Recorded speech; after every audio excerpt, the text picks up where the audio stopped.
Well, hello, beautiful listener. I have another wonderful selection of vintage stories for you today, along with soothing rain sounds to help you relax. These gentle, bittersweet tales from Oscar Wilde are perfect for quiet moments. So lie back, relax, and let the first story unfold. The Happy Prince by Oscar Wilde. High above the city, on a tall column, stood the statue of the Happy Prince. He was gilded all over with thin leaves of fine gold. For eyes he had 2 bright sapphires, and a large red ruby glowed on his sword hilt. He was very much admired indeed. "He is as beautiful as a weathercock," remarked one of the town councillors, who wished to gain a reputation for having artistic taste. "Only not quite so useful," he added, fearing lest people should think him unpractical, which he really was not. "Why can't you be like the Happy Prince?" asked a sensible mother of her little boy, who was crying for the moon. "The Happy Prince never dreams of crying for anything." "I am glad there is someone in the world who is quite happy," muttered a disappointed man as he gazed at the wonderful statue. "He looks just like an angel," said the charity children, as they came out of the cathedral in their bright scarlet cloaks and their clean white pinafores. "How do you know?" said Mathematical Master. "You have never seen one." "Ah, but we have in our dreams," answered the children. And the Mathematical Master frowned and looked very severe, for he did not approve of children dreaming. One night there flew over the city a little swallow. His friends had gone away to Egypt 6 weeks before, but he had stayed behind, for he was in love with the most beautiful reed. He had met her early in the spring as he was flying down the river after a big yellow moth, and had been so attracted by her slender waist that he had stopped to talk to her. "Shall I love you?" said the swallow, who liked to come to the point at once, and the reed made him a low bow. So he flew round and round her, touching the water with his wings and making silver ripples. This was his courtship, and it lasted all through the summer. "It is a ridiculous attachment," twittered the other swallows. "She has no money and far too many relations." And indeed, the river was quite full of reeds. Then, when the autumn came, they all flew away. After they had gone, he felt lonely and began to tire of his lady love. "She has no conversation," he said, "and I'm afraid that she is a coquette, for she is always flirting with the wind."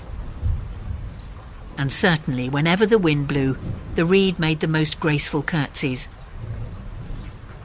"I admit that she is domestic," he continued, "but I love travelling, and my wife, consequently, should love travelling also. Will you come away with me?" he said finally to her. But the reed shook her head. She was so attached to her home. "You have been trifling with me," he cried. "I am off to the pyramids. Goodbye." And he flew away.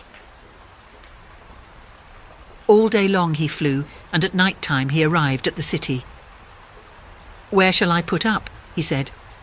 "I hope the town has made preparations." Then he saw the statue on the tall column.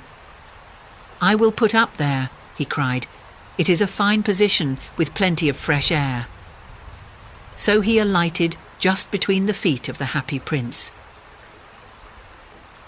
"I have a golden bedroom," he said softly to himself as he looked round, and he prepared to go to sleep. But just as he was putting his head under his wing, a large drop of water fell on him.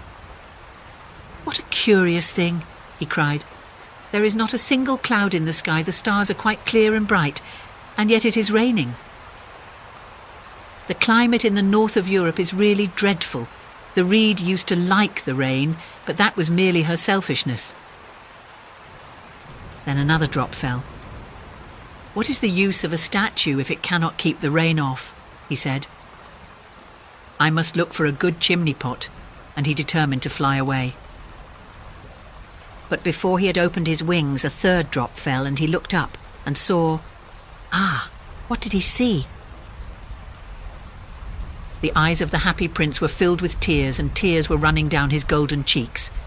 His face was so beautiful in the moonlight that the little swallow was filled with pity. "Who are you?" he said. "I am the happy prince." "Why are you weeping then?" asked the swallow. "You have quite drenched me." "When I was alive and had a human heart," answered the statue, "I did not know what tears were, for I lived in the palace of Sans Souci, where sorrow is not allowed to enter. In the daytime I played with my companions in the garden, and in the evening I led the dance in the great hall. Round the garden ran a very lofty wall, but I never cared to ask what lay beyond it. Everything about me was so beautiful.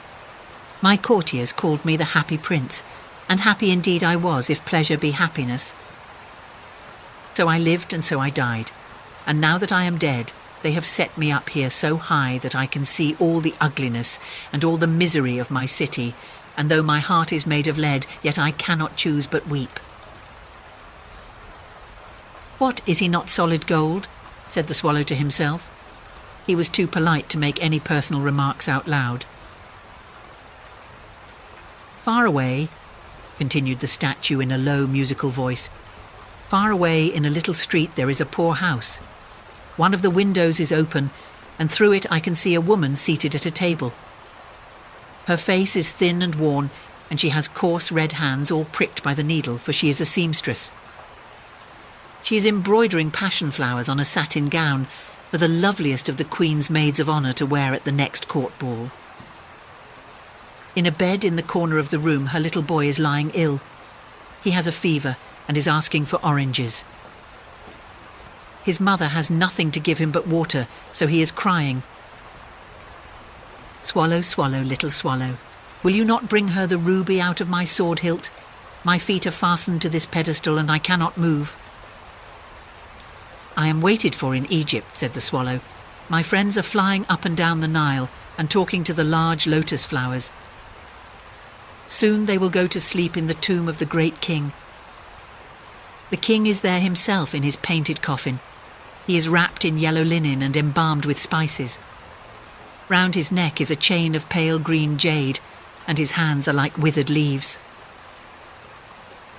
"Swallow, swallow, little swallow," said the prince, "will you not stay with me for one night and be my messenger?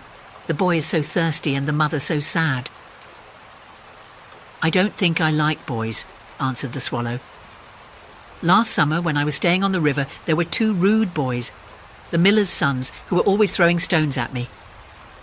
They never hit me, of course. We swallows fly far too well for that, and besides, I come of a family famous for its agility, but still, it was a mark of disrespect." But the happy prince looked so sad that the little swallow was sorry. "It is very cold here," he said, "but I will stay with you for one night and be your messenger." "Thank you, little swallow," said the prince. So the swallow picked out the great ruby from the prince's sword and flew away with it in his beak over the roofs of the town. He passed by the cathedral tower, where the white marble angels were sculptured. He passed by the palace and heard the sound of dancing. A beautiful girl came out on the balcony with her lover. "How wonderful the stars are," he said to her, "and how wonderful is the power of love." "I hope my dress will be ready in time for the state ball," she answered. "I have ordered passion flowers to be embroidered on it, but the seamstresses are so lazy." He passed over the river and saw the lanterns hanging to the masts of the ships. He passed over the ghetto and saw the old Jews bargaining with each other and weighing out money in copper scales. At last he came to the poor house and looked in. The boy was tossing feverishly on his bed, and the mother had fallen asleep, she was so tired. In he hopped and laid the great ruby on the table beside the woman's thimble. Then he flew gently round the bed, fanning the boy's forehead with his wings. "How cool I feel," said the boy. "I must be getting better." And he sank into a delicious slumber. Then the swallow flew back to the happy prince and told him what he had done. "It is curious," he remarked, "but I feel quite warm now, although it is so cold." "That is because you have done a good action," said the prince. And the little swallow began to think, and then he fell asleep. Thinking always made him sleepy. When day broke, he flew down to the river and had a bath. "What a remarkable phenomenon," said the professor of ornithology as he was passing over the bridge. "A swallow in winter." And he wrote a long letter about it to the local newspaper. Everyone quoted it. It was full of so many words that they could not understand. "Tonight I go to Egypt," said the swallow, and he was in high spirits at the prospect. He visited all the public monuments and sat a long time on top of the church steeple. Wherever he went, sparrows chirruped and said to each other, "What a distinguished stranger." So he enjoyed himself very much. When the moon rose, he flew back to the happy prince. "Have you any commissions for Egypt?" he cried. "I'm just starting." "Swallow, swallow, little swallow," said the prince. "Will you not stay with me one night longer?" "I'm waited for in Egypt," answered the swallow. "Tomorrow my friends will fly up to the second cataract. The river horse couches there among the bulrushes, and on a great granite throne sits the god Memnon. All night long he watches the stars, and when the morning star shines he utters one cry of joy, and then he is silent. At noon the yellow lions came down to the water's edge to drink. They have eyes like green beryls, and their roar is louder than the roar of the cataract." "Swallow, swallow, little swallow," said the prince. "Far away across the city I see a young man in a garret. He is leaning over a desk covered with papers, and in a tumbler by his side there is a bunch of withered violets. His hair is brown and crisp, and his lips are red as pomegranate, and he has large and dreamy eyes. He is trying to finish a play for the director of the theatre, but he is too cold to write any more. There is no fire in the grate, and hunger has made him faint." "I will wait with you one night longer," said the swallow, who really had a good heart. "Shall I take him another ruby?" "Alas, I have no ruby now," said the prince. "My eyes are all that I have left. They are made of rare sapphires, which were brought out of India 1,000 years ago. Pluck out one of them and take it to him. He will sell it to the jeweller and buy food and firewood and finish his play." "Dear prince," said the swallow, "I cannot do that." "Swallow, swallow, little swallow," said the prince, "do as I command you."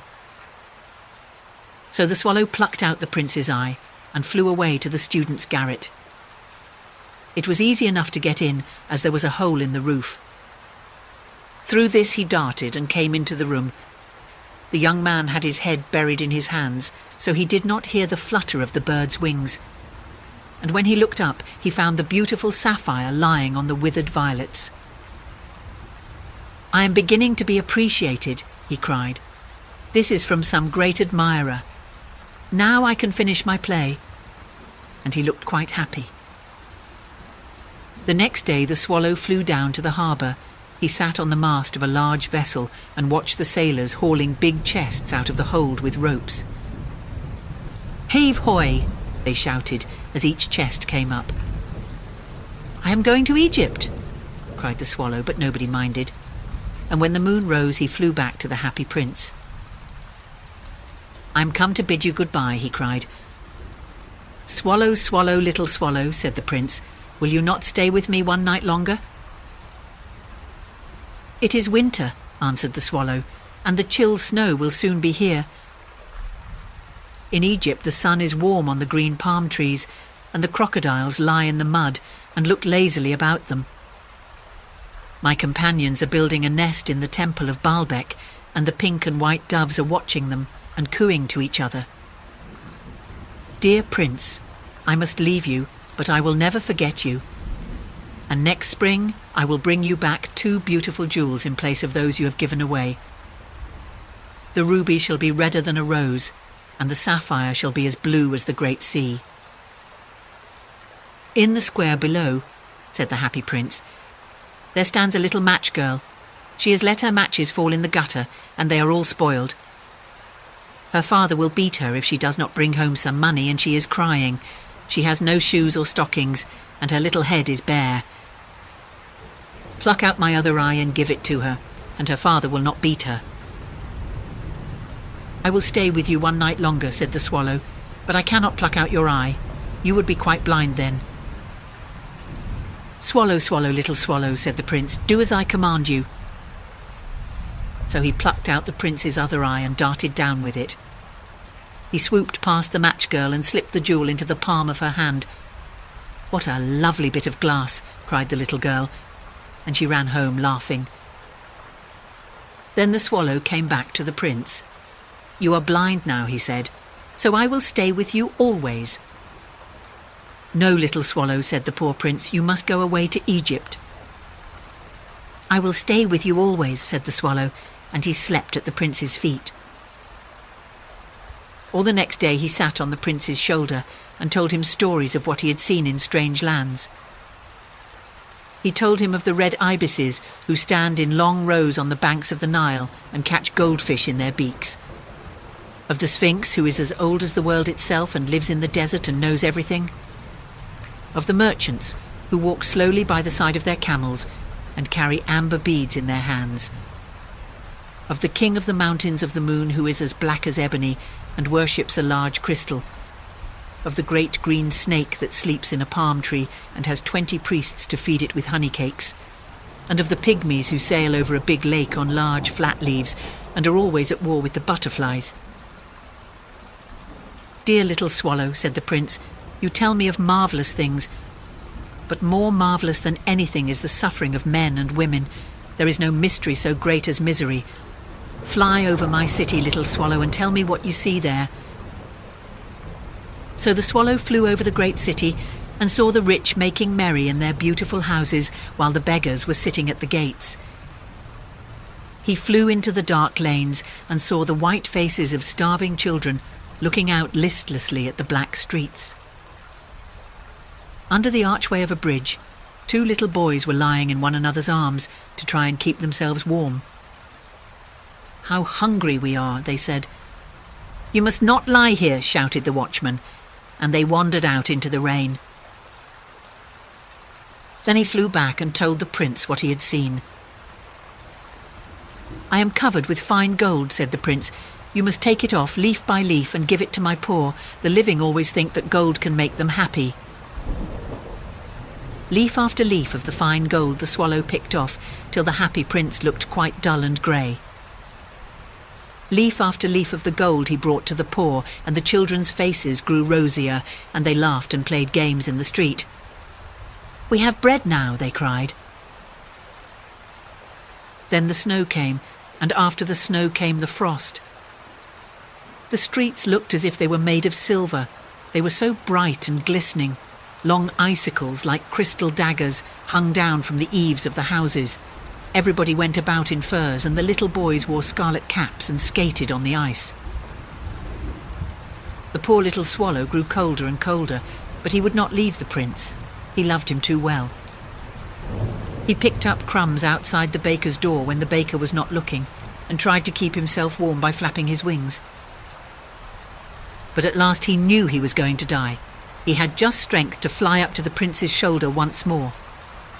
"Goodbye, dear prince," he murmured. "Will you let me kiss your hand?"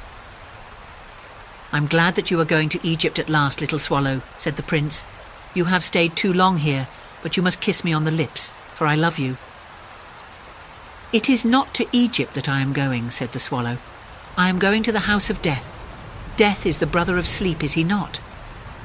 And he kissed the happy prince on the lips and fell down dead at his feet. At that moment a curious crack sounded inside the statue, as if something had broken. The fact is that the leaden heart had snapped right in two. It certainly was a dreadfully hard frost. Early the next morning the mayor was walking in the square below in company with the town councillors.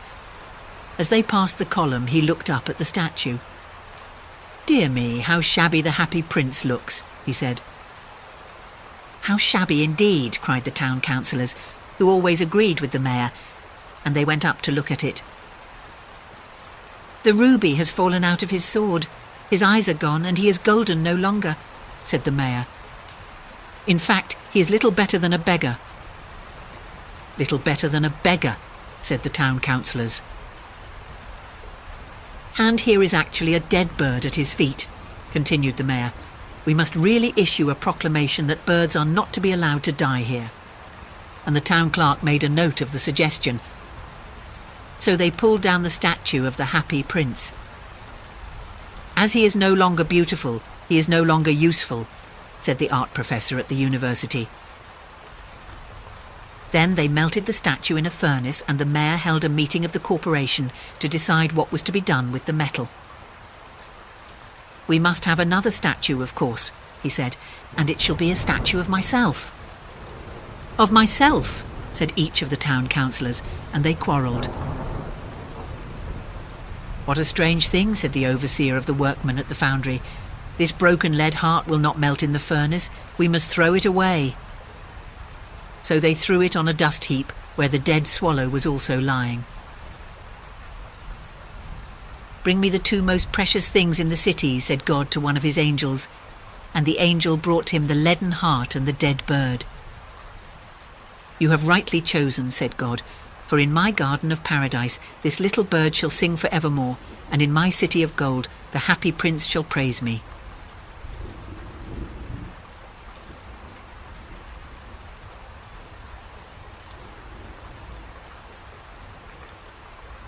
The Nightingale and the Rose by Oscar Wilde.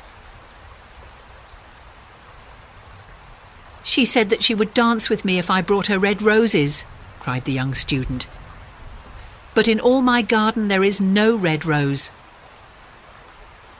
From her nest in the holm oak tree the nightingale heard him, and she looked out through the leaves and wondered. "No red rose in all my garden," he cried, and his beautiful eyes filled with tears. "Ah, on what little things does happiness depend! I have read all that the wise men have written, and all the secrets of philosophy are mine. Yet for want of a red rose is my life made wretched." "Here at last is a true lover," said the nightingale. "Night after night have I sung of him, though I knew him not. Night after night have I told his story to the stars, and now I see him. His hair is dark as the hyacinth blossom, and his lips are red as the rose of his desire. But passion has made his face like pale ivory, and sorrow has set her seal upon his brow. The prince gives a ball tomorrow night," murmured the young student, "and my love will be of the company. If I bring her a red rose, she will dance with me till dawn. If I bring her a red rose, I shall hold her in my arms, and she will lean her head upon my shoulder, and her hand will be clasped in mine. But there is no red rose in my garden, so I shall sit lonely, and she will pass me by. She will have no heed of me, and my heart will break." "Here indeed is the true lover," said the nightingale. "What I sing of he suffers, what is joy to me, to him is pain. Surely love is a wonderful thing. It is more precious than emeralds and dearer than fine opals. Pearls and pomegranates cannot buy it, nor is it set forth in the marketplace. It may not be purchased of the merchants, nor can it be weighed out in the balance for gold." "The musicians will sit in their gallery," said the young student, "and play upon their stringed instruments, and my love will dance to the sound of the harp and the violin. She will dance so lightly that her feet will not touch the floor, and the courtiers in their gay dresses will throng round her. But with me she will not dance, for I have no red rose to give her." And he flung himself down on the grass and buried his face in his hands and wept. "Why is he weeping?" asked a little green lizard as he ran past him with his tail in the air. "Why indeed?" said a butterfly who was fluttering about after a sunbeam. "Why indeed?" whispered a daisy to his neighbour in a soft, low voice. "He is weeping for a red rose," said the nightingale. "For a red rose?" they cried. "How very ridiculous!" And the little lizard, who was something of a cynic, laughed outright. But the nightingale understood the secret of the student's sorrow, and she sat silent in the oak tree and thought about the mystery of love. Suddenly she spread her brown wings for flight and soared into the air. She passed through the grove like a shadow, and like a shadow she sailed across the garden. In the centre of the grass plot was standing a beautiful rose tree, and when she saw it she flew over to it and lit upon a spray. "Give me a red rose," she cried, "and I will sing you my sweetest song." But the tree shook its head. "My roses are white," it answered, "as white as the foam of the sea and whiter than the snow upon the mountain. But go to my brother who grows round the old sundial, and perhaps he will give you what you want." So the nightingale flew over to the rose tree that was growing round the old sundial. "Give me a red rose," she cried, "and I will sing you my sweetest song." But the tree shook its head. "My roses are yellow," it answered, "as yellow as the hair of the mermaiden who sits upon an amber throne, and yellower than the daffodil that blooms in the meadow before the mower comes with his scythe.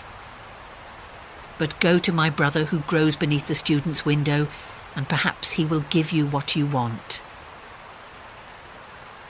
So the nightingale flew over to the rose tree that was growing beneath the student's window. "Give me a red rose," she cried, "and I will sing you my sweetest song." But the tree shook its head. "My roses are red," it answered, "as red as the feet of the dove, and redder than the great fans of coral that wave and wave in the ocean cavern. But the winter has chilled my veins, and the frost has nipped my buds, and the storm has broken my branches, and I shall have no roses at all this year." "One red rose is all I want," cried the nightingale. "Only one red rose. Is there no way by which I can get it?" "There is a way," answered the tree, "but it is so terrible that I dare not tell it to you." "Tell it to me," said the nightingale. "I am not afraid." "If you want a red rose," said the tree, "you must build it out of music by moonlight and stain it with your own heart's blood. You must sing to me with your breast against a thorn. All night long you must sing to me, and the thorn must pierce your heart, and your lifeblood must flow into my veins and become mine. Death is a great price to pay for a red rose," cried the nightingale, "and life is very dear to all.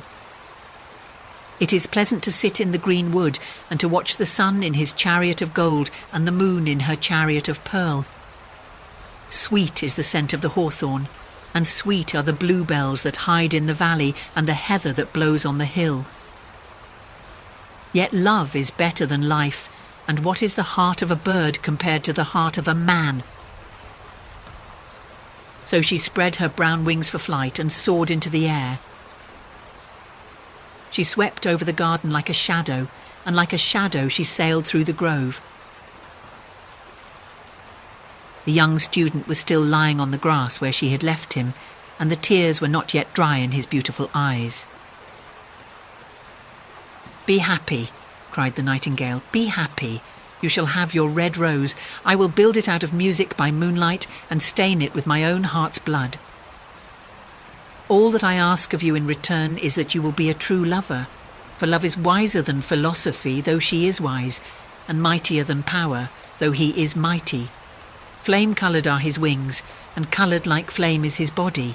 His lips are sweet as honey, and his breath is like frankincense." The student looked up from the grass and listened, but he could not understand what the nightingale was saying to him, for he only knew the things that are written down in books. But the oak tree understood and felt sad, for he was very fond of the little nightingale who had built her nest in his branches. "Sing me one last song," he whispered. "I shall feel very lonely when you are gone." So the nightingale sang to the oak tree, and her voice was like water bubbling from a silver jar. When she had finished her song, the student got up and pulled a notebook and a lead pencil out of his pocket. "She has form," he said to himself as he walked away through the grove. "That cannot be denied to her, but has she got feeling? I am afraid not. In fact, she is like most artists. She is all style, without any sincerity. She would not sacrifice herself for others. She thinks merely of music, and everybody knows that the arts are selfish. Still, it must be admitted that she has some beautiful notes in her voice.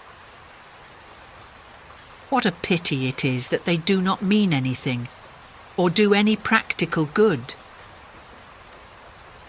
And he went into his room and lay down on his little pallet bed and began to think of his love. And after a time he fell asleep. And when the moon shone in the heavens, the nightingale flew to the rose tree and set her breast against the thorn. All night long she sang with her breast against the thorn, and the cold crystal moon leaned down and listened.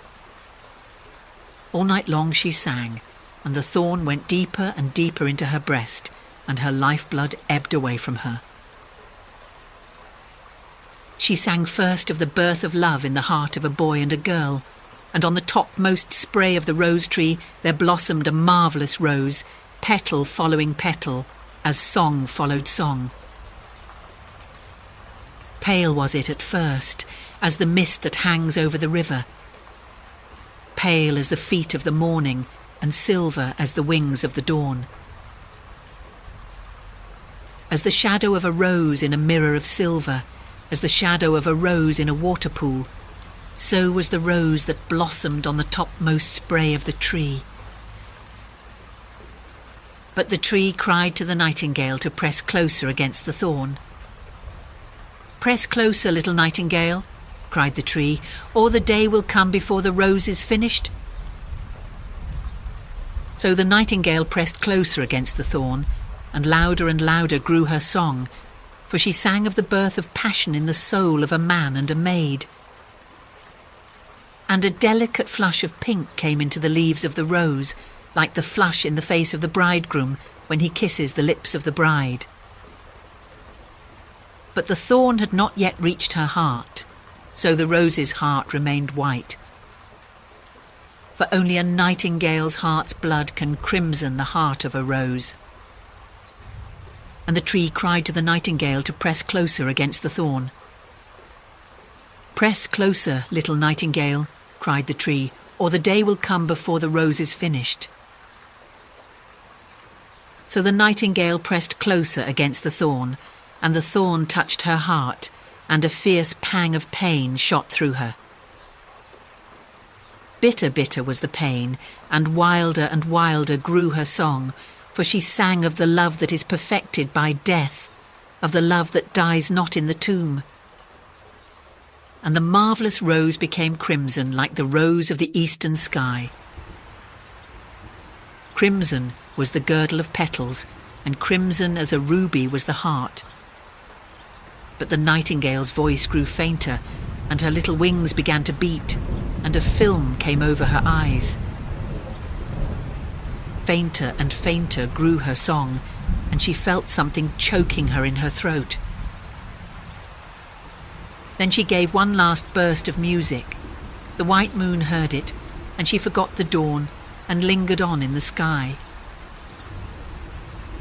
The red rose heard it, and it trembled all over with ecstasy, and opened its petals to the cold morning air.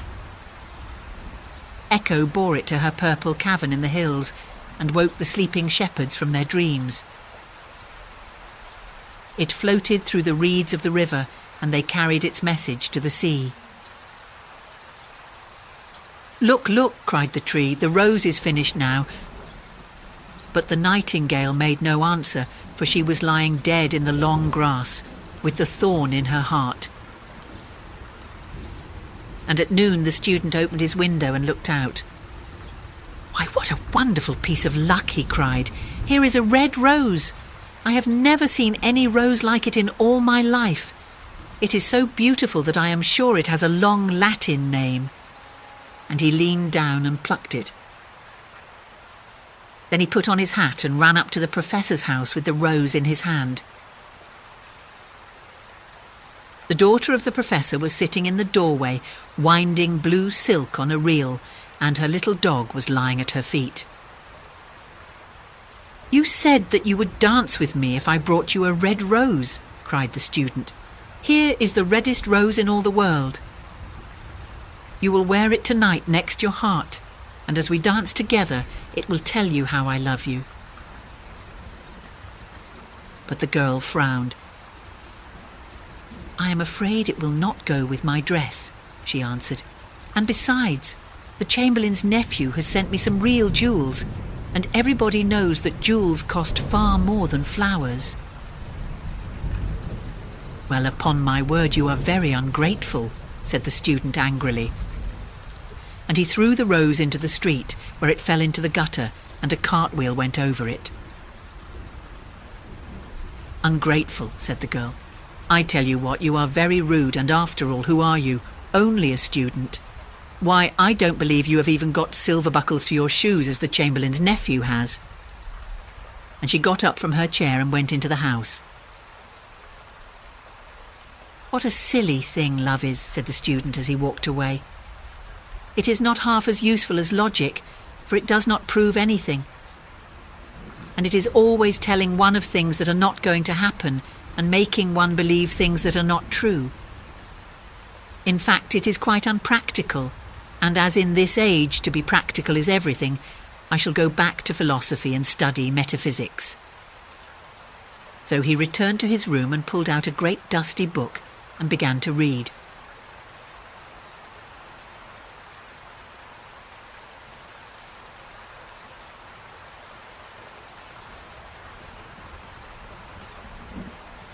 The Selfish Giant by Oscar Wilde.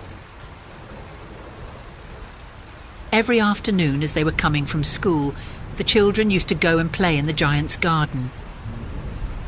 It was a large, lovely garden with soft green grass. Here and there over the grass stood beautiful flowers like stars. And there were 12 peach trees that in the springtime broke out into delicate blossoms of pink and pearl, and in the autumn bore rich fruit. The birds sat on the trees and sang so sweetly that the children used to stop their games in order to listen to them. "How happy we are here," they cried to each other. One day the giant came back. He had been to visit his friend the Cornish ogre and had stayed with him for 7 years. After the 7 years were over, he had said all that he had to say, for his conversation was limited, and he determined to return to his own castle.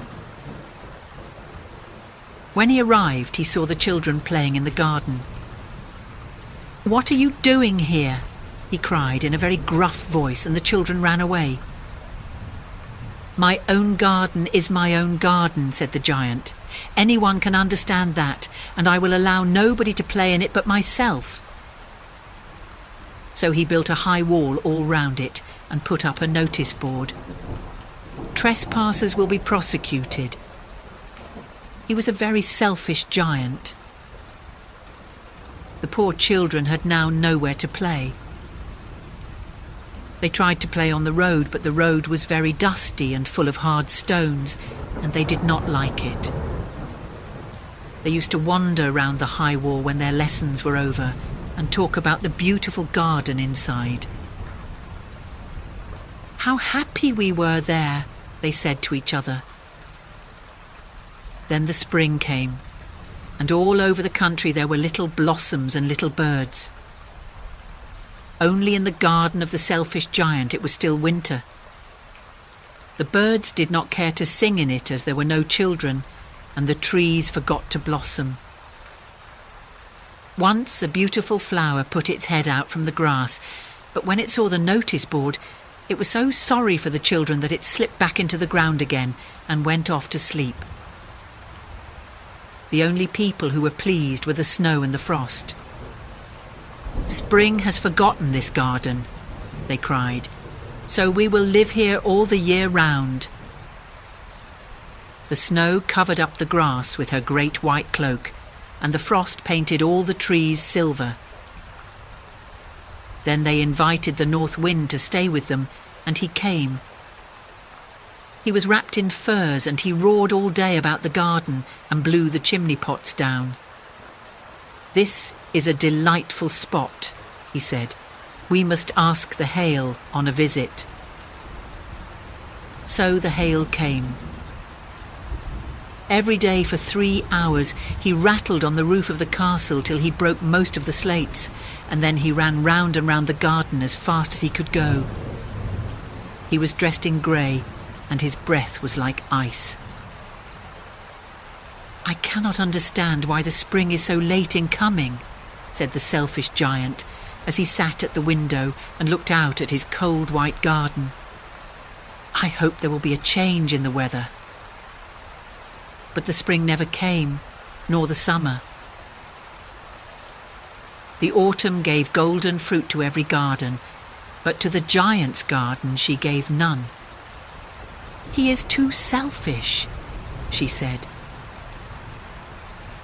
So it was always winter there, and the north wind and the hail and the frost and the snow danced about through the trees. One morning the giant was lying awake in bed when he heard some lovely music. It sounded so sweet to his ears that he thought it must be the king's musicians passing by. It was really only a little linnet singing outside his window, but it was so long since he had heard a bird sing in his garden that it seemed to him to be the most beautiful music in the world. Then the hail stopped dancing over his head, and the north wind ceased roaring, and a delicious perfume came to him through the open casement. "I believe the spring has come at last," said the giant, and he jumped out of bed and looked out. What did he see? He saw a most wonderful sight. Through a little hole in the wall the children had crept in, and they were sitting in the branches of the trees. In every tree that he could see there was a little child, and the trees were so glad to have the children back again that they had covered themselves with blossoms and were waving their arms gently above the children's heads. The birds were flying about and twittering with delight, and the flowers were looking up through the green grass and laughing.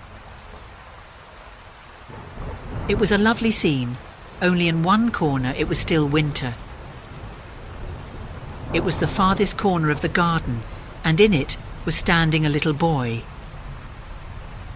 He was so small that he could not reach up to the branches of the tree, and he was wandering all round it, crying bitterly. The poor tree was still quite covered with frost and snow, and the north wind was blowing and roaring above it. "Climb up, little boy," said the tree, and it bent its branches down as low as it could. But the boy was too tiny, and the giant's heart melted as he looked out. "How selfish I have been," he said. "Now I know why the spring would not come here. I will put that poor little boy on the top of the tree, and then I will knock down the wall, and my garden shall be the children's playground for ever and ever." He was really very sorry for what he had done, so he crept downstairs and opened the front door quite softly and went out into the garden. But when the children saw him, they were so frightened that they all ran away, and the garden became winter again. Only the little boy did not run, for his eyes were so full of tears that he did not see the giant coming. And the giant stole up behind him and took him gently in his hand and put him up into the tree. And the tree broke at once into blossom, and the birds came and sang on it, and the little boy stretched out his 2 arms and flung them round the giant's neck and kissed him. And the other children, when they saw that the giant was not wicked any longer, came running back, and with them came the spring. "It is your garden now, little children," said the giant.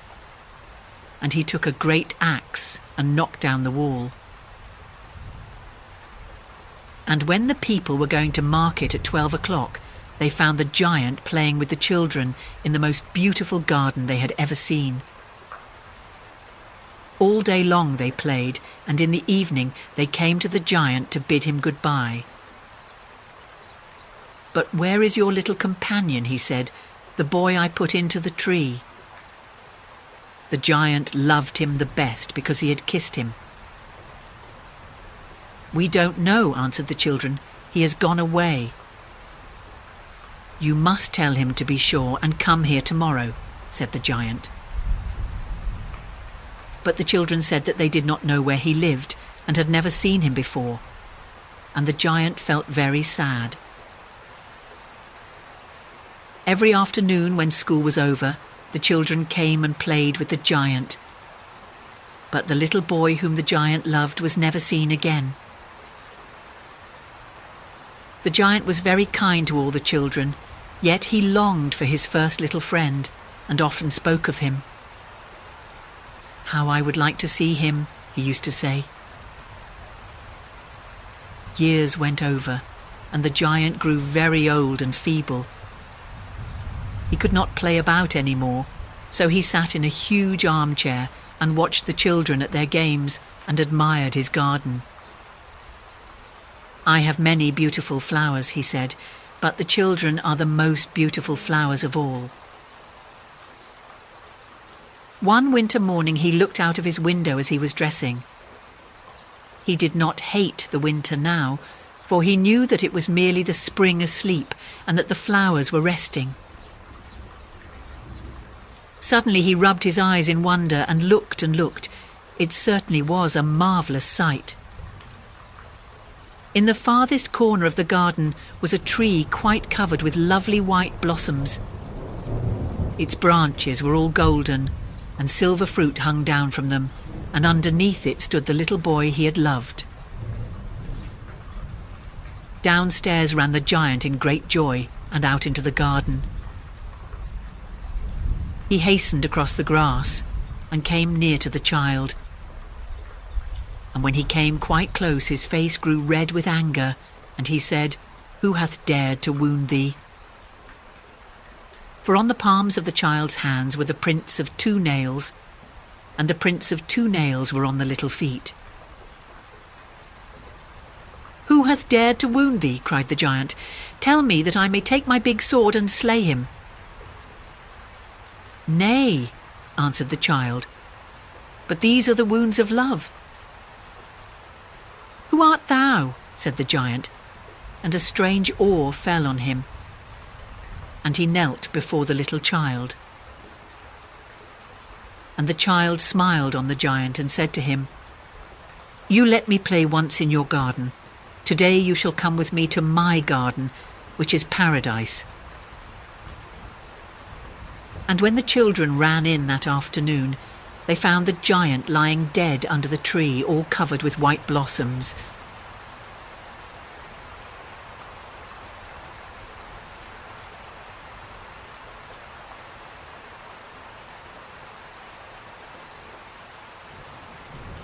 The Devoted Friend by Oscar Wilde. One morning the old water rat put his head out of his hole. He had bright beady eyes and stiff grey whiskers, and his tail was like a long bit of black India rubber. The little ducks were swimming about in the pond, looking just like a lot of yellow canaries, and their mother, who was pure white with real red legs, was trying to teach them how to stand on their heads in the water. "You will never be in the best society unless you can stand on your heads," she kept saying to them, and every now and then she showed them how it was done. But the little ducks paid no attention to her. They were so young that they did not know what an advantage it is to be in society at all. "What disobedient children!" cried the old water rat. "They really deserve to be drowned." "Nothing of the kind," answered the duck. "Everyone must make a beginning, and parents cannot be too patient." "Ah, I know nothing about the feelings of parents," said the water rat. "I am not a family man.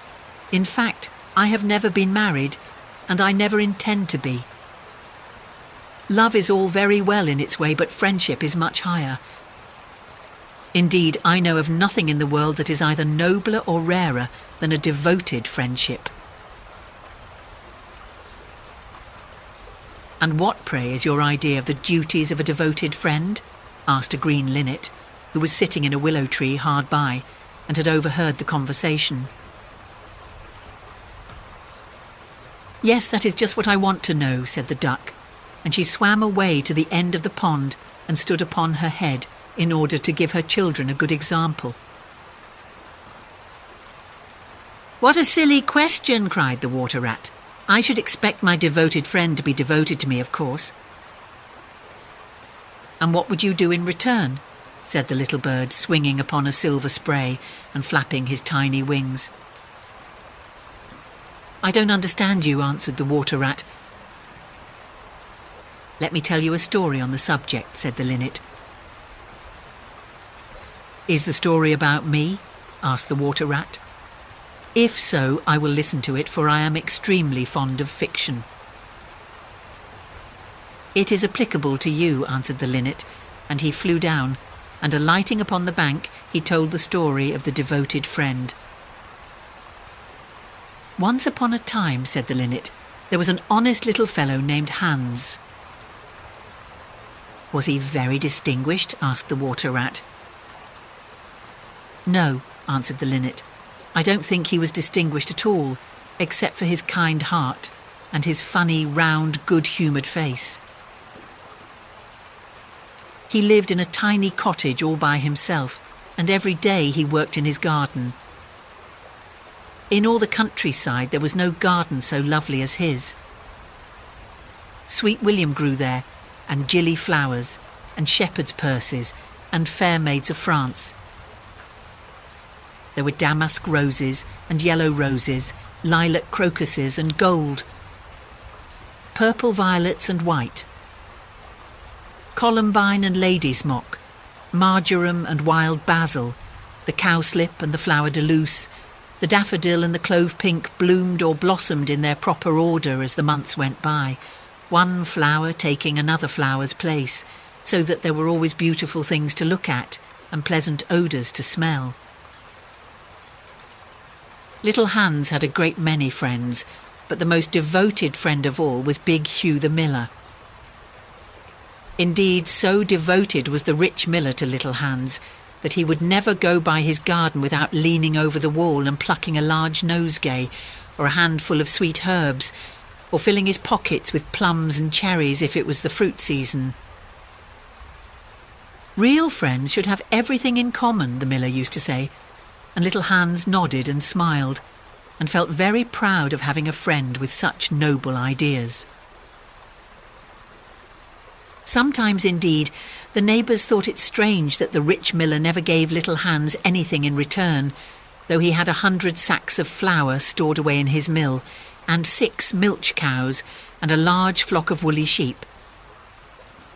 But Hans never troubled his head about these things, and nothing gave him greater pleasure than to listen to all the wonderful things the miller used to say about the unselfishness of true friendship. So little Hans worked away in his garden. During the spring, the summer and the autumn, he was very happy. But when the winter came, and he had no fruit or flowers to bring to the market, he suffered a good deal from cold and hunger, and often had to go to bed without any supper but a few dried pears or some hard nuts. In the winter also, he was extremely lonely, as the miller never came to see him then. "There is no good in my going to see little Hans as long as the snow lasts," the miller used to say to his wife, "for when people are in trouble they should be left alone and not be bothered by visitors. That at least is my idea about friendship, and I am sure I am right, so I shall wait till the spring comes, and then I shall pay him a visit, and he will be able to give me a large basket of primroses, and that will make him so happy." "You are certainly very thoughtful about others," answered the wife, as she sat in her comfortable armchair by the big pinewood fire. "Very thoughtful indeed. It is quite a treat to hear you talk about friendship. I'm sure the clergyman himself could not say such beautiful things as you do, though he does live in a 3-storied house and wear a gold ring on his little finger." "But could we not ask little Hans up here?" said the miller's youngest son. "If poor Hans is in trouble, I will give him half my porridge and show him my white rabbits." "What a silly boy you are," cried the miller. "I really don't know what is the use of sending you to school. You seem not to learn anything." "Why, if little Hans came up here and saw our warm fire and our good supper and our great cask of red wine, he might get envious, and envy is a most terrible thing and would spoil anybody's nature." "I certainly will not allow Hans's nature to be spoiled. I am his best friend, and I will always watch over him and see that he is not led into any temptations. Besides, if Hans came here, he might ask me to let him have some flour on credit, and that I could not do. Flour is one thing, and friendship is another, and they should not be confused why the words are spelt differently and mean quite different things. Everybody can see that." "How well you talk," said the miller's wife, pouring herself out a large glass of warm ale. "Really, I feel quite drowsy. It is just like being in church."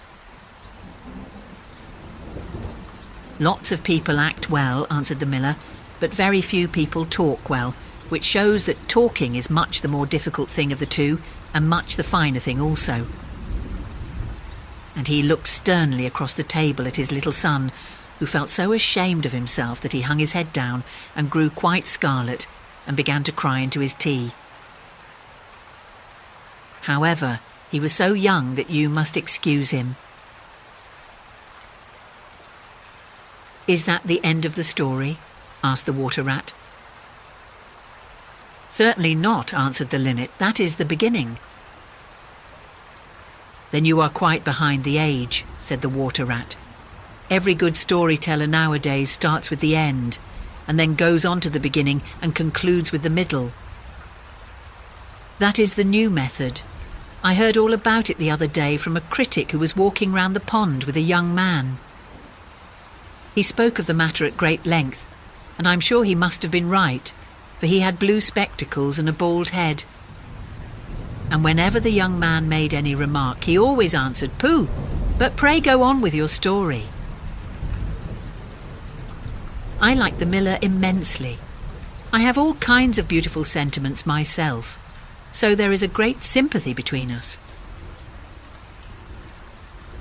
"Well," said the linnet, hopping now on one leg and now on the other, as soon as the winter was over and the primroses began to open their pale yellow stars, the miller said to his wife that he would go down and see little Hans. "Why, what a good heart you have," cried his wife. "You are always thinking of others, and mind you take the big basket with you for the flowers."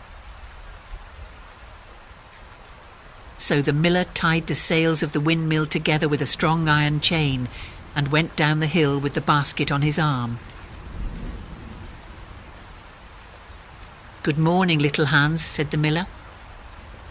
"Good morning," said Hans, leaning on his spade and smiling from ear to ear. "And how have you been all the winter?" said the miller. "Well, really," cried Hans, "it is very good of you to ask, very good indeed. I'm afraid I had rather a hard time of it, but now the spring has come, and I'm quite happy, and all my flowers are doing well." "We often talked of you during the winter, Hans," said the miller, "and wondered how you were getting on." "That was kind of you," said Hans. "I was half afraid you had forgotten me." "Hans, I am surprised at you," said the miller. "Friendship never forgets.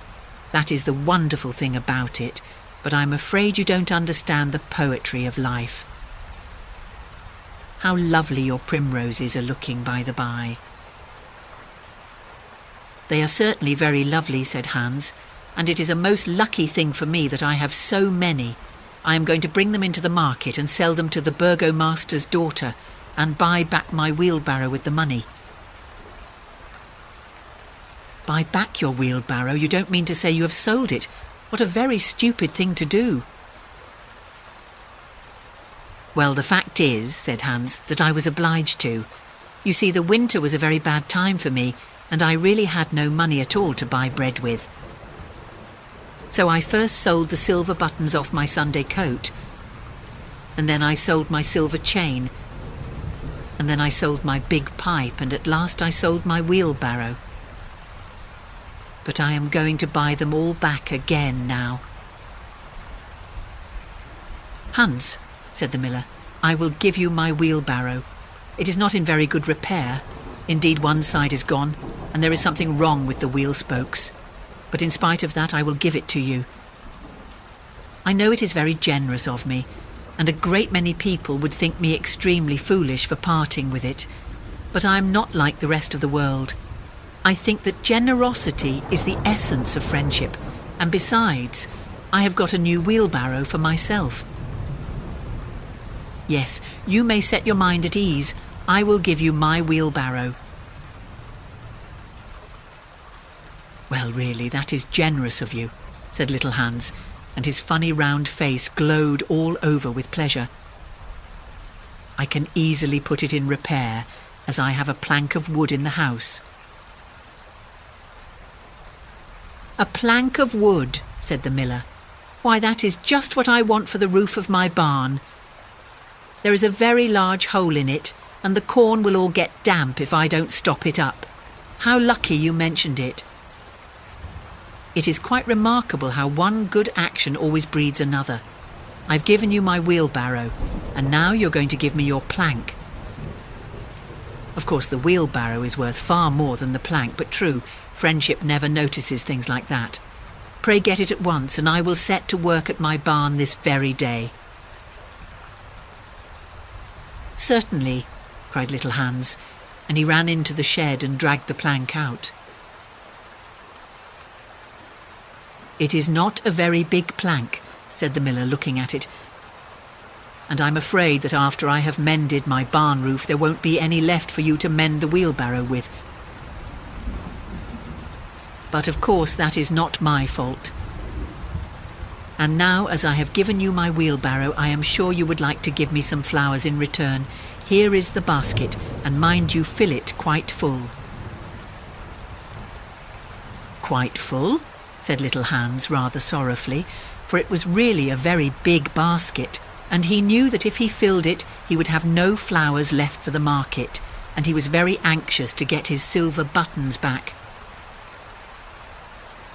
"Well, really," answered the miller, "as I have given you my wheelbarrow, I don't think that it is much to ask you for a few flowers. I may be wrong, but I should have thought that friendship, true friendship, was quite free from selfishness of any kind." "My dear friend, my best friend," cried little Hans, "you are welcome to all the flowers in my garden. I would much sooner have your good opinion than my silver buttons any day." And he ran and plucked all his pretty primroses and filled the miller's basket.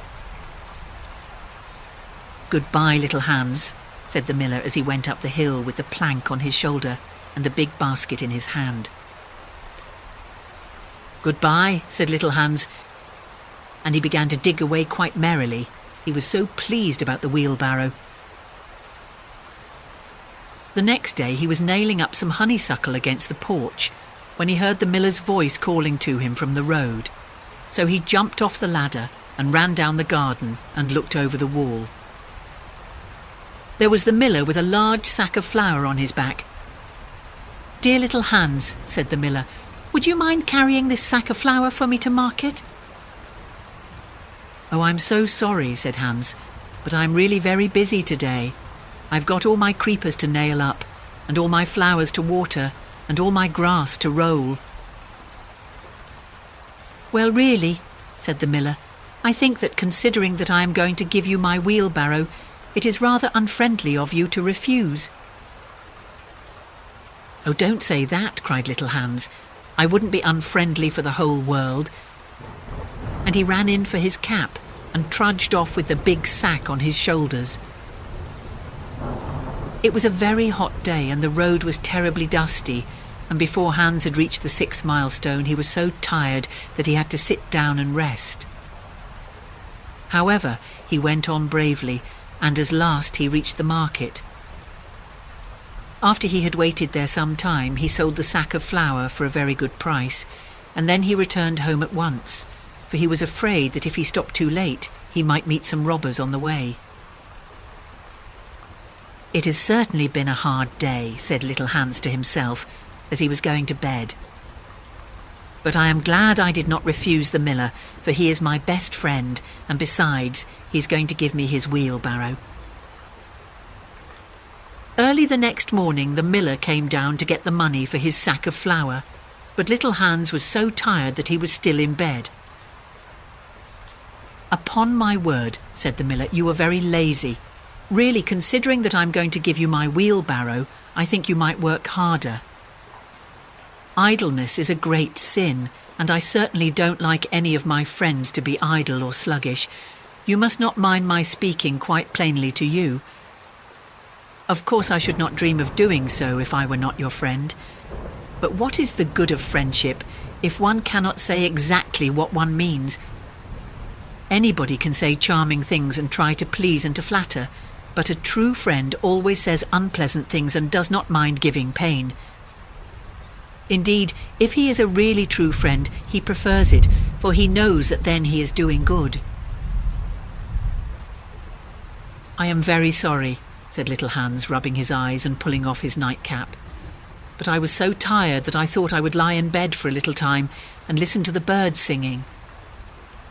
Do you know that I always work better after hearing the birds sing?"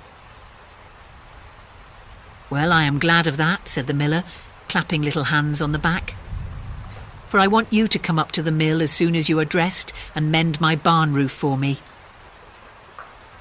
Poor little Hans was very anxious to go and work in his garden, for his flowers had not been watered for 2 days, but he did not like to refuse the miller, as he was such a good friend to him. "Do you think it would be unfriendly of me if I said I was busy?" he inquired in a shy and timid voice. "Well, really," answered the miller, "I do not think it is much to ask of you, considering that I am going to give you my wheelbarrow. But of course if you refuse I will go and do it myself." "Oh, on no account," cried little Hans, and he jumped out of bed and dressed himself and went up to the barn. He worked there all day long till sunset, and at sunset the miller came to see how he was getting on. "Have you mended the hole in the roof yet, little Hans?" cried the miller in a cheery voice.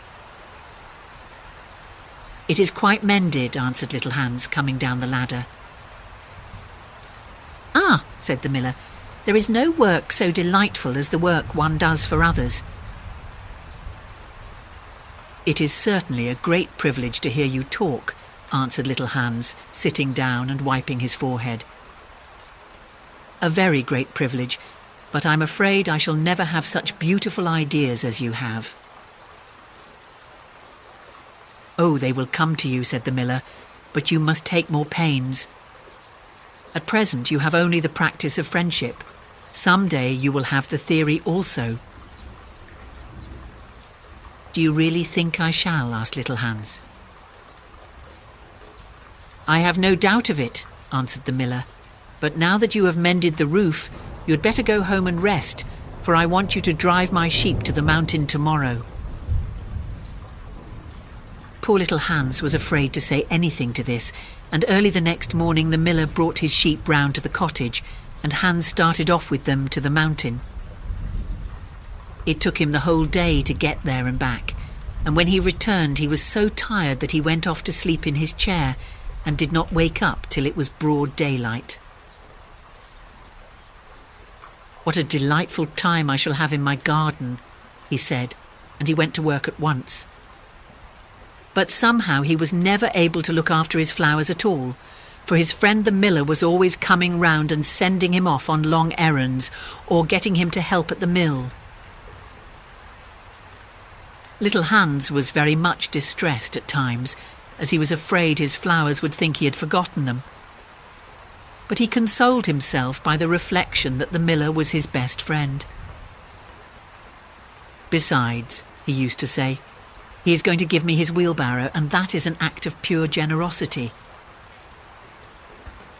So little Hans worked away for the miller, and the miller said all kinds of beautiful things about friendship, which Hans took down in a notebook and used to read over at night, for he was a very good scholar.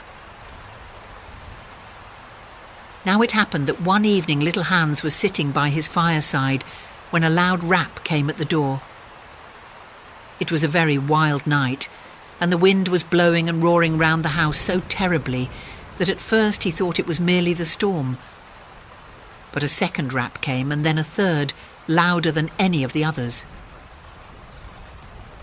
"It is some poor traveller," said little Hans to himself, and he ran to the door. There stood the miller with a lantern in one hand and a big stick in the other. "Dear little Hans," cried the miller, "I'm in great trouble. My little boy has fallen off a ladder and hurt himself, and I am going for the doctor, but he lives so far away, and it is such a bad night that it has just occurred to me that it would be much better if you went instead of me. You know I'm going to give you my wheelbarrow, and so it is only fair that you should do something for me in return." "Certainly," cried little Hans. "I take it quite as a compliment your coming to me, and I will start off at once. But you must lend me your lantern, as the night is so dark that I'm afraid I might fall into the ditch." "I'm very sorry," answered the miller, "but it is my new lantern, and it would be a great loss to me if anything happened to it." "Well, never mind, I will do without it," cried little Hans, and he took down his great fur coat and his warm scarlet cap and tied a muffler round his throat and started off. What a dreadful storm it was! The night was so black that little Hans could hardly see, and the wind was so strong that he could scarcely stand. However, he was very courageous, and after he had been walking about 3 hours, he arrived at the doctor's house and knocked at the door. "Who is there?" cried the doctor, putting his head out of his bedroom window. "Little Hans, doctor." "What do you want, little Hans?" "The miller's son has fallen from a ladder and has hurt himself, and the miller wants you to come at once." "All right," said the doctor, and he ordered his horse and his big boots and his lantern and came downstairs and rode off in the direction of the miller's house, little Hans trudging behind him. But the storm grew worse and worse, and the rain fell in torrents, and little Hans could not see where he was going or keep up with the horse. At last he lost his way and wandered off on the moor, which was a very dangerous place, as it was full of deep holes, and there poor little Hans was drowned. His body was found the next day by some goat herds, floating in a great pool of water, and was brought back by them to the cottage. Everybody went to little Hans's funeral, as he was so popular, and the miller was the chief mourner. "As I was his best friend," said the miller, "it is only fair that I should have the best place." So he walked at the head of the procession in a long black cloak, and every now and then he wiped his eyes with a big pocket handkerchief. "Little Hans is certainly a great loss to everyone," said the blacksmith, when the funeral was over, and they were all seated comfortably in the inn, drinking spiced wine and eating sweet cakes. "A great loss to me at any rate," answered the miller. "Why, I had as good as given him my wheelbarrow, and now I really don't know what to do with it. It is very much in my way at home, and it is in such bad repair that I could not get anything for it if I sold it. I will certainly take care not to give away anything again. One always suffers for being generous." "Well," said the water rat after a long pause.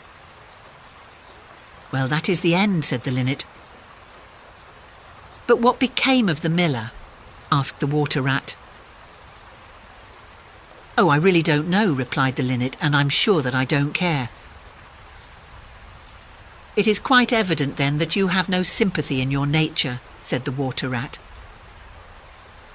"I'm afraid you don't quite see the moral of the story," remarked the linnet. "The what?" "A moral. Do you mean to say that the story has a moral?" "Certainly," said the linnet. "Well, really," said the water rat in a very angry manner, "I think you should have told me that before you began. If you had done so, I certainly would not have listened to you. In fact, I should have said pooh like the critic. However, I can say it now." So he shouted out pooh at the top of his voice, gave a whisk with his tail and went back into his hole. "And how do you like the water rat?" asked the duck, who came paddling up some minutes afterwards. "He has a great many good points, but for my own part I have a mother's feelings, and I can never look at a confirmed bachelor without the tears coming into my eyes." "I'm rather afraid that I have annoyed him," answered the linnet. "The fact is that I told him a story with a moral." "Ah, that is always a dangerous thing to do," said the duck, "and I quite agree with her."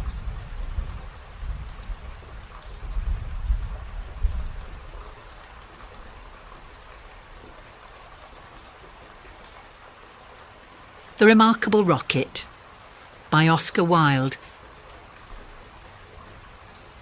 The king's son was going to be married, so there were general rejoicings. He had waited a whole year for his bride, and at last she had arrived. She was a Russian princess and had driven all the way from Finland in a sledge drawn by 6 reindeer. The sledge was shaped like a great golden swan, and between the swan's wings lay the little princess herself. Her long ermine cloak reached right down to her feet. On her head was a tiny cap of silver tissue, and she was as pale as the snow palace in which she had always lived. So pale was she that as she drove through the streets all the people wondered. "She is like a white rose," they cried, and they threw down flowers on her from the balconies. At the gate of the castle, the prince was waiting to receive her. He had dreamy violet eyes, and his hair was like fine gold. When he saw her, he sank upon one knee and kissed her hand. "Your picture was beautiful," he murmured, "but you are more beautiful than your picture." And the little princess blushed. "She was like a white rose before," said a young page to his neighbour, "but she is like a red rose now." And the whole court was delighted. For the next 3 days everybody went about saying, "White rose, red rose, red rose, white rose," and the king gave orders that the page's salary was to be doubled. As he received no salary at all, this was not of much use to him, but it was considered a great honour and was duly published in the court gazette. When the 3 days were over, the marriage was celebrated. It was a magnificent ceremony, and the bride and bridegroom walked hand in hand under a canopy of purple velvet embroidered with little pearls. Then there was a state banquet which lasted for 5 hours. The prince and princess sat at the top of the great hall and drank out of a cup of clear crystal. Only true lovers could drink out of this cup, for if false lips touched it, it grew grey and dull and cloudy. "It's quite clear that they love each other," said the little page, "as clear as crystal." And the king doubled his salary a second time. "What an honour!" cried all the courtiers. After the banquet there was to be a ball. The bride and bridegroom were to dance the rose dance together, and the king had promised to play the flute. He played very badly, but no one had ever dared to tell him so, because he was the king. Indeed, he knew only 2 airs, and was never quite certain which one he was playing. But it made no matter, for whatever he did, everybody cried out, "Charming, charming!" The last item on the programme was a grand display of fireworks, to be let off exactly at midnight. The little princess had never seen a firework in her life, so the king had given orders that the royal pyrotechnist should be in attendance on the day of her marriage. "What are fireworks like?" she had asked the prince one morning as she was walking on the terrace. "They are like the aurora borealis," said the king, who always answered questions that were addressed to other people. "Only much more natural. I prefer them to stars myself, as you always know when they are going to appear, and they are as delightful as my own flute playing. You must certainly see them." So at the end of the king's garden a great stand had been set up, and as soon as the royal pyrotechnist had put everything in its proper place, the fireworks began to talk to each other. "The world is certainly very beautiful," cried a little squib. "Just look at those yellow tulips." "Why? If they were real crackers, they could not be lovelier. I am very glad I have travelled. Travel improves the mind wonderfully and does away with all one's prejudices." "The king's garden is not the world, you foolish squib," said a big Roman candle. "The world is an enormous place, and it would take you 3 days to see it thoroughly." "Any place you love is the world to you," exclaimed a pensive Catherine Wheel, who had been attached to an old deal box in early life and prided herself on her broken heart. "But love is not fashionable anymore. The poets have killed it. They wrote so much about it that nobody believed them, and I am not surprised. True love suffers and is silent. I remember myself once, but it is no matter now. Romance is a thing of the past." "Nonsense," said the Roman candle. "Romance never dies. It is like the moon and lives forever. The bride and bridegroom, for instance, love each other very dearly. I heard all about them this morning from a brown paper cartridge, who happened to be staying in the same drawer as myself and knew the latest court news." But the Catherine Wheel shook her head. "Romance is dead, romance is dead, romance is dead," she murmured. She was one of those people who think that if you say the same thing over and over a great many times, it becomes true in the end.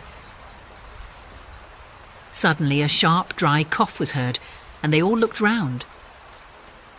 It came from a tall, supercilious-looking rocket who was tied to the end of a long stick. He always coughed before he made any observation, so as to attract attention.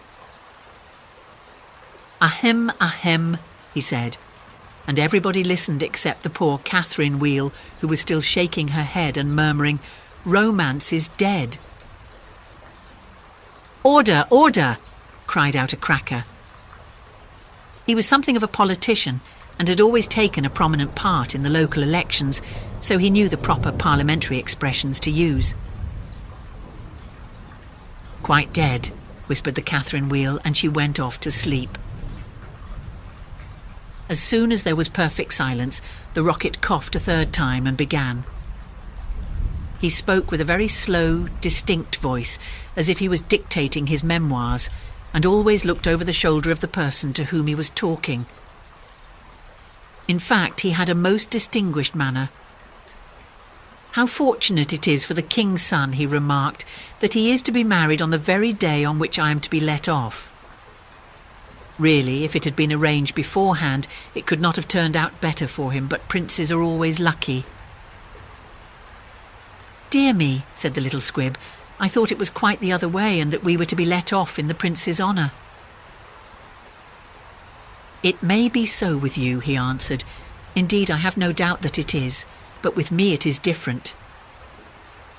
I am a very remarkable rocket and come of remarkable parents.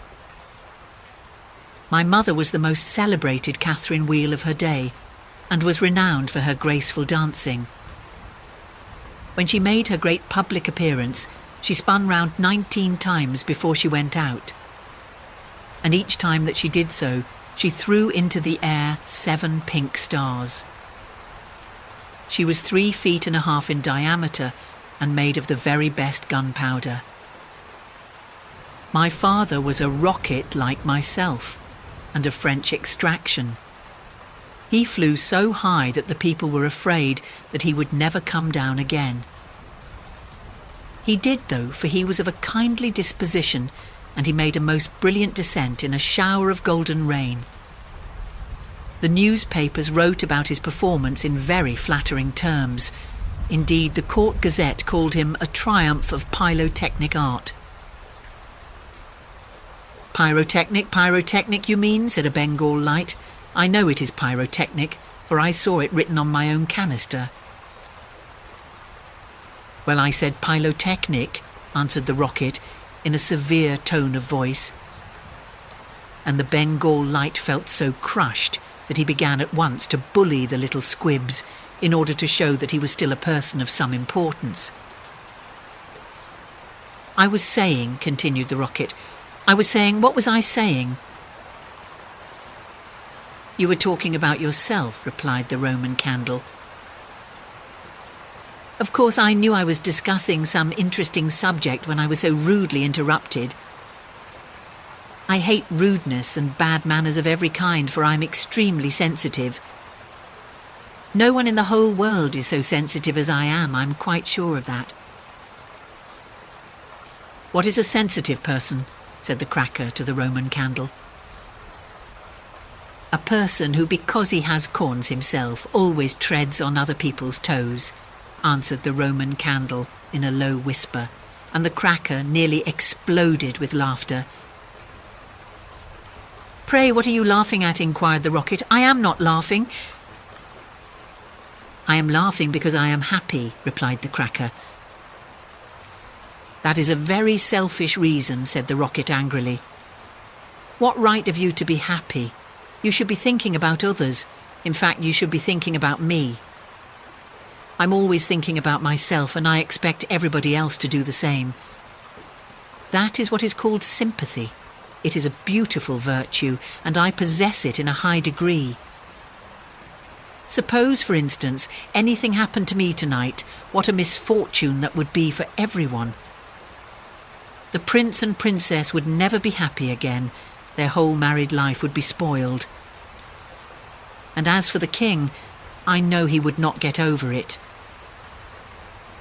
Really, when I begin to reflect on the importance of my position, I am almost moved to tears." "If you want to give pleasure to others," cried the Roman candle, "you had better keep yourself dry." "Certainly," exclaimed the Bengal light, who was now in better spirits. "That is only common sense."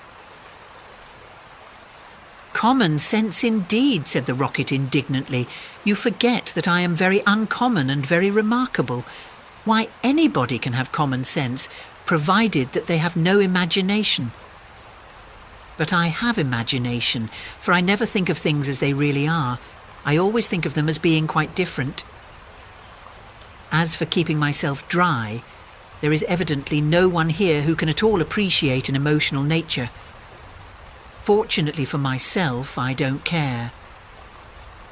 The only thing that sustains one through life is the consciousness of the immense inferiority of everybody else, and this is a feeling that I have always cultivated. But none of you have any hearts. Here you are laughing and making merry, just as if the prince and princess had not just been married." "Well, really," exclaimed a small fire balloon, "why not? It is a most joyful occasion, and when I soar up into the air, I intend to tell the stars all about it. You will see them twinkle when I talk to them about the pretty bride." "Ah, what a trivial view of life," said the rocket, "but it is only what I expected. There is nothing in you. You are hollow and empty. Why, perhaps the prince and princess may go to live in a country where there is a deep river. And perhaps they may have one only son, a little fair-haired boy with violet eyes like the prince himself. And perhaps someday he may go out to walk with his nurse. And perhaps the nurse may go to sleep under a great elder tree and perhaps the little boy may fall into the deep river and be drowned. What a terrible misfortune! Poor people to lose their only son. It is really too dreadful. I shall never get over it." "But they have not lost their only son," said the Roman candle. "No misfortune has happened to them at all." "I never said that they had," replied the rocket. "I said that they might.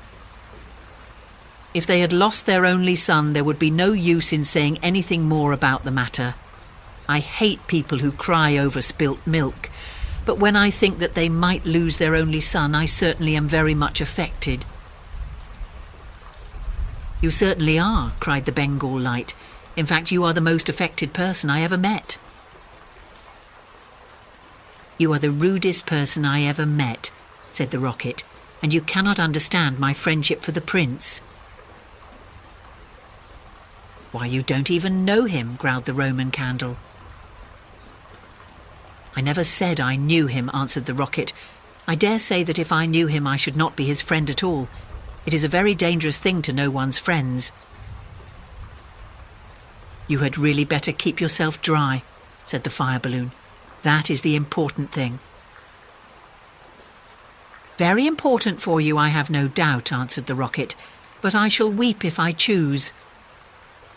And he actually burst into real tears, which flowed down his stick like raindrops, and nearly drowned two little beetles, who were just thinking of setting up house together and were looking for a nice dry spot to live in. "He must have a truly romantic nature," said the Catherine Wheel, "for he weeps when there is nothing at all to weep about." And she heaved a deep sigh and thought about the deal box. But the Roman candle and the Bengal light were quite indignant and kept saying, "Humbug, humbug," at the top of their voices. They were extremely practical, and whenever they objected to anything they called it humbug. Then the moon rose like a wonderful silver shield, and the stars began to shine, and a sound of music came from the palace. The prince and princess were leading the dance. They danced so beautifully that the tall white lilies peeped in at the window and watched them, and the great red poppies nodded their heads and beat time. Then 10 o'clock struck, and then 11, and then 12, and at the last stroke of midnight everyone came out on the terrace, and the king sent for the royal pyrotechnist. "Let the fireworks begin," said the king, and the royal pyrotechnist made a low bow and marched down to the end of the garden. He had 6 attendants with him, each of whom carried a lighted torch at the end of a long pole. It was certainly a magnificent display. Whiz, whiz went the Catherine Wheel as she spun round and round. Boom, boom went the Roman candle. Then the squibs danced all over the place, and the Bengal lights made everything look scarlet. "Goodbye," cried the fire balloon as he soared away, dropping tiny blue sparks. "Bang, bang," answered the crackers, who were enjoying themselves immensely. Everyone was a great success except the remarkable rocket. He was so damp with crying that he could not go off at all. The best thing in him was the gunpowder, and that was so wet with tears that it was of no use. All his poor relations, to whom he would never speak, except with a sneer, shot up into the sky like wonderful golden flowers with blossoms of fire. "Huzzah, huzzah," cried the court, and the little princess laughed with pleasure. "I suppose they are reserving me for some grand occasion," said the rocket. "No doubt that is what it means," and he looked more supercilious than ever. The next day the workmen came to put everything tidy. "This is evidently a deputation," said the rocket. "I will receive them with becoming dignity." So he put his nose in the air and began to frown severely as if he were thinking about some very important subject. But they took no notice of him at all till they were just going away. Then one of them caught sight of him. "Hallo!" he cried. "What a bad rocket!" and he threw him over the wall into the ditch. Bad rocket, he said as he whirled through the air. Impossible. Grand rocket, that is what the man said. Bad and grand sound very much the same, indeed they often are the same. And he fell into the mud. It is not comfortable here, he remarked, but no doubt it is some fashionable watering place, and they have sent me away to recruit my health. My nerves are certainly very much shattered, and I require rest. Then a little frog with bright jewelled eyes and a green mottled coat swam up to him. A new arrival, I see, said the frog. Well, after all, there is nothing like mud. Give me rainy weather and a ditch, and I am quite happy. Do you think it will be a wet afternoon? I am sure I hope so, but the sky is quite blue and cloudless. What a pity. Ahem, ahem, said the rocket, and he began to cough. What a delightful voice you have, cried the frog. Really, it is quite like a croak, and croaking is of course the most musical sound in the world. You will hear our glee club this evening. We sit in the old duck pond close by the farmer's house, and as soon as the moon rises we begin. It is so entrancing that everybody lies awake to listen to us. In fact, it was only yesterday that I heard the farmer's wife say to her mother that she could not get a wink of sleep at night on account of us. It is most gratifying to find oneself so popular. Ahem, ahem, said the rocket angrily. He was very much annoyed that he could not get a word in. A delightful voice, certainly, continued the frog. I hope you will come over to the duck pond. I'm off to look for my daughters. I have 6 beautiful daughters, and I'm so afraid the pike may meet them. He is a perfect monster, and would have no hesitation in breakfasting off them. Well, goodbye. I have enjoyed our conversation very much, I assure you. Conversation indeed, said the rocket. You have talked the whole time yourself. That is not conversation. Somebody must listen, answered the frog, and I like to do all the talking myself. It saves time and prevents arguments. But I like arguments, said the rocket. I hope not, said the frog complacently. Arguments are extremely vulgar, for everybody in good society holds exactly the same opinions. Goodbye a second time. I see my daughters in the distance. And the little frog swam away. You are a very irritating person, said the rocket, and very ill-bred. I hate people who talk about themselves as you do when one wants to talk about oneself as I do. It is what I call selfishness, and selfishness is a most detestable thing, especially to any one of my temperament, for I am well known for my sympathetic nature. In fact, you should take example by me. You could not possibly have a better model. Now that you have the chance, you had better avail yourself of it, for I'm going back to court almost immediately. I am a great favourite at court. In fact, the prince and princess were married yesterday in my honour. Of course you know nothing of these matters, for you are a provincial. There is no good talking to him, said a dragonfly, who was sitting on the top of a large brown bulrush. No good at all, for he has gone away. Well, that is his loss, not mine, answered the rocket. I'm not going to stop talking to him merely because he pays no attention. I like hearing myself talk. It is one of my greatest pleasures. I often have long conversations all by myself, and I'm so clever that sometimes I don't understand a single word of what I'm saying. Then you should certainly lecture on philosophy, said the dragonfly, and he spread a pair of lovely gauze wings and soared away into the sky. How very silly of him not to stay here, said the rocket. I'm sure that he has not often got such a chance of improving his mind. However, I don't care a bit. Genius like mine is sure to be appreciated some day. and he sank down a little deeper into the mud. After some time, a large white duck swam up to him. She had yellow legs and webbed feet, and was considered a great beauty on account of her waddle. "Quack, quack, quack," she said. "What a curious shape you are. May I ask, were you born like that, or is it the result of an accident?" "It is quite evident that you have always lived in the country," answered the rocket. "Otherwise you would know who I am. However, I excuse your ignorance. It would be unfair to expect other people to be as remarkable as oneself.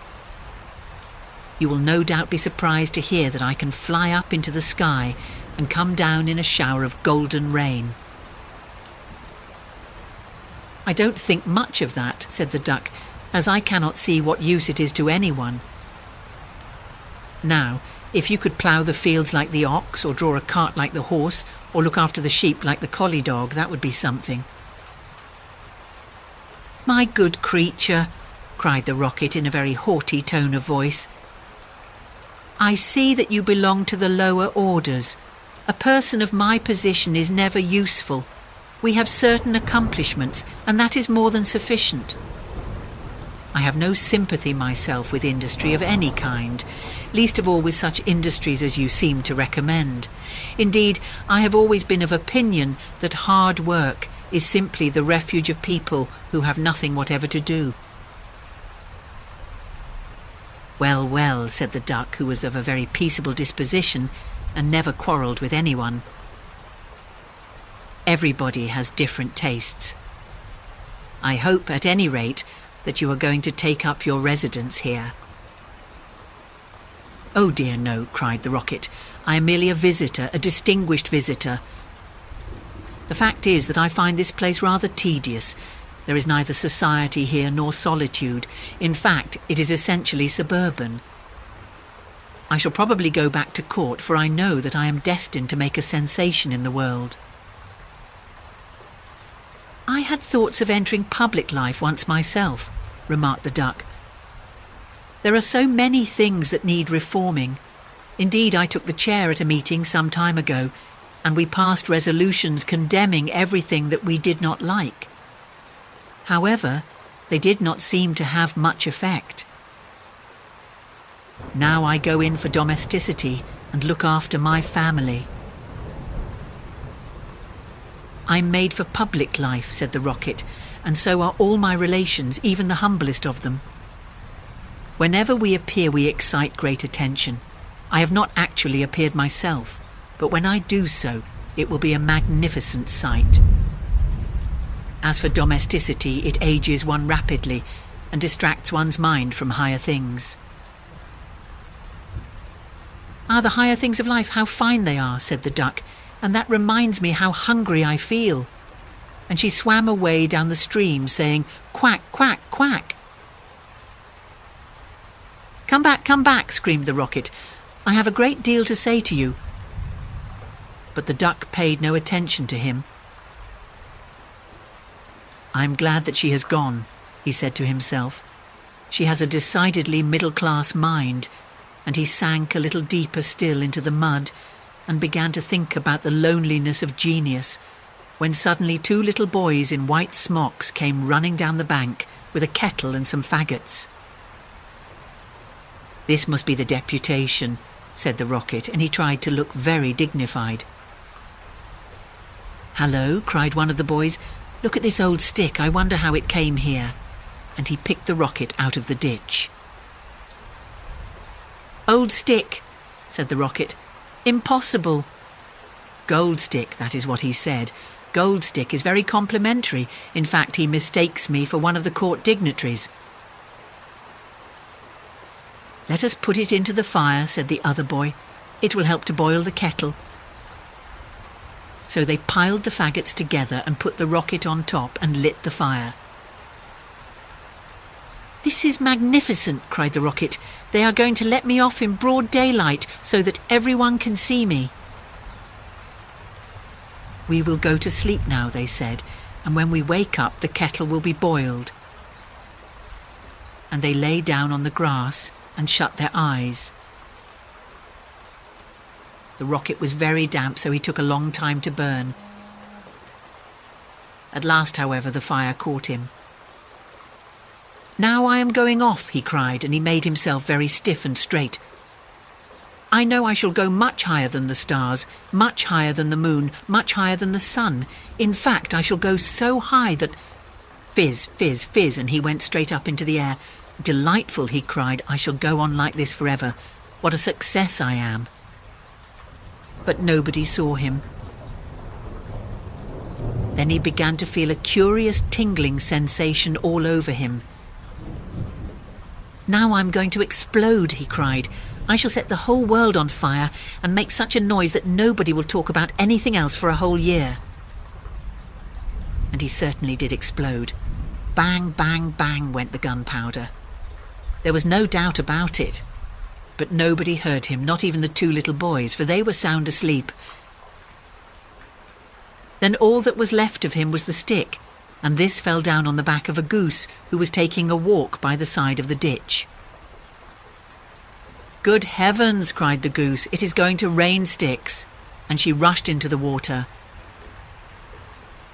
"I knew I should create a great sensation," gasped the rocket, and he went out,